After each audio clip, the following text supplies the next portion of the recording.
Special education teachers are one of the greatest gifts to the American education system.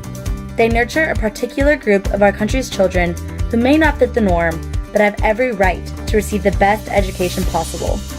These teachers are organized, creative, intuitive, calm in nature, detail and deadline-oriented, adaptable, even-tempered, have a wonderful sense of humor, and have a true love for all children. So, how does one become a special ed teacher? While many states vary on their qualifications to become a special education teacher, the following is a common pathway to begin teaching. First, you must obtain a bachelor or master's degree in special education. Then, you will complete a student teaching internship in a special education classroom. Next, you will take your individual state's required tests for special education teachers. Then you can apply for your teaching license and begin applying to open positions at local schools.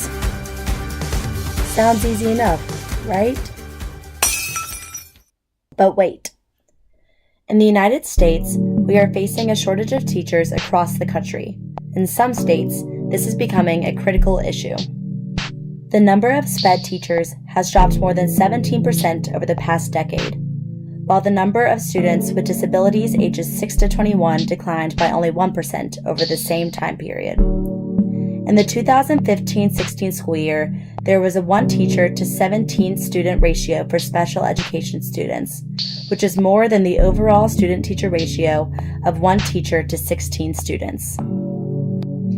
As you can tell, SPED teachers are especially in short supply. This is partially due to lower enrollments in teacher training programs for SPED teachers and an alarmingly high exit rate from the education system for SPED teachers. Because of the unique challenges and high demands for special education teachers, as well as the need for specialized training, teacher retention and burnout is one of our biggest hurdles we are encountering. There are 2 different types of licensure options, and our country is at odds for what we should require of our SPED teachers.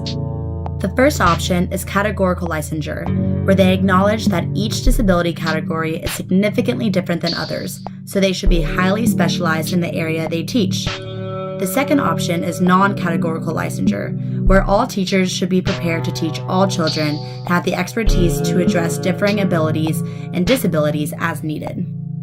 So, where does this leave us? Should we ensure that all schools have specialized additional teachers to aid the general ed teachers with teaching students with disabilities? Or should special education be required for all teachers, simply being another section in a textbook? There is not an easy answer to this debate, so let's get back to the big issue at hand. The definition of a special needs student is a student with various difficulties, such as a physical, emotional, behavioral, or learning disability or impairment that causes them to require additional or specialized services or accommodation in the education system.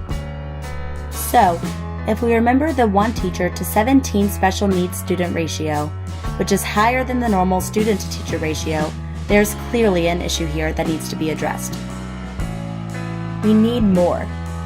More unconditional love, more supporting hearts, more giving souls, more devoted special education teachers.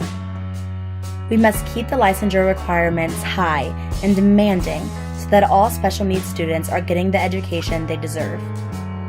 These are our students. It is our duty to ensure that they have all the resources to become the best they can be. These are the children of America, and if their differences result in a lesser quality education, then we as a society have failed.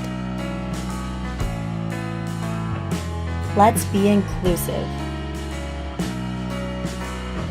Let's be loving.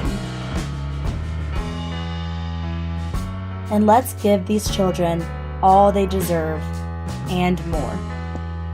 As a society, let's make a change today.